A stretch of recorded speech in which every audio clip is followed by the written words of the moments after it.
Oh, into the warms. Tom told me this hat was waterproof, and I think it is actually. You're like a drowned rat, son.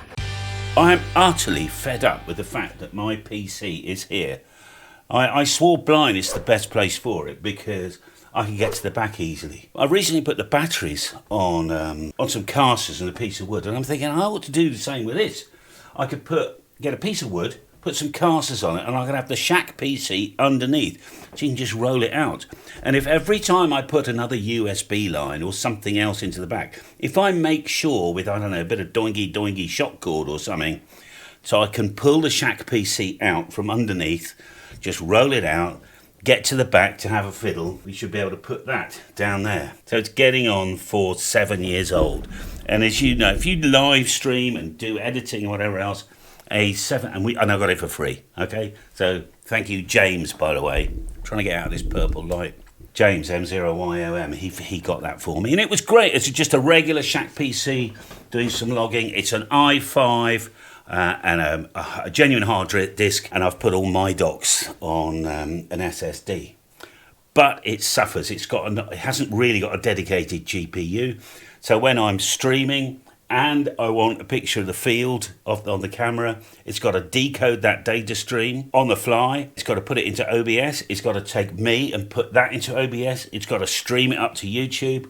I'm running the logger. I'm running the screen on CamDesk. I might be running Genius, the Kenwood software. It's doing a lot of work. And you probably notice, if you're an old timer, very often I just lose my cursor or my keyboard, and I think you just have to wait. It is so busy. Anyway, I spoke to Wendy and I said, how about my nice machine I got at home, I'll put down here and I'll get a new editing machine, everything from home. And she has agreed, because as we all know, the station manager is the boss.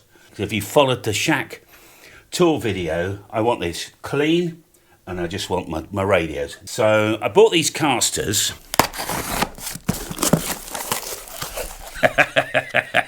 I didn't realise I bought this many. Okay.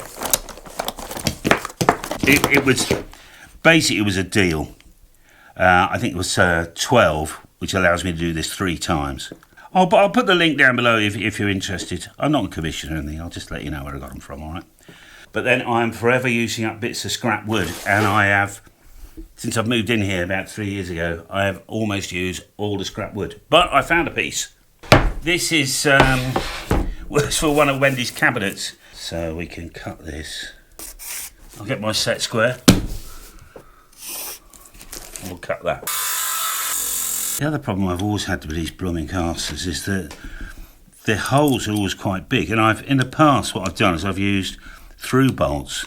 But the trouble is, I don't want a through bolt on here, because you put a through bolt and then you've got a countersink here. Oh, what a hassle that is. So really, you want a screw that's big enough to just hold it in place. But obviously it can't be that long. Let's get the bolt cutters.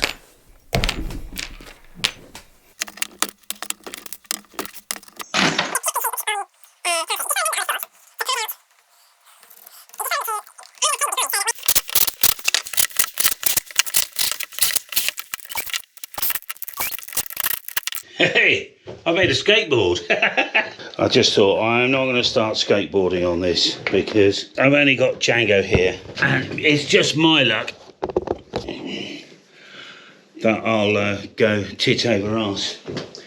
Anyway, apart from the fact that my wood cutting wasn't very good,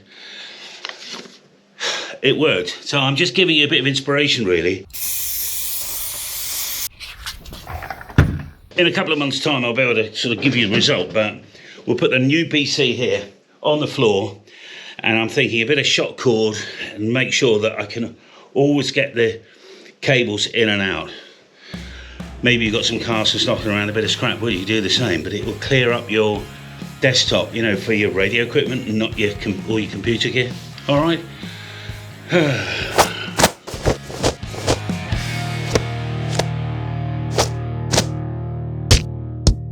I didn't know what to say then, so I gave you a sort of a weird ballet dance thing.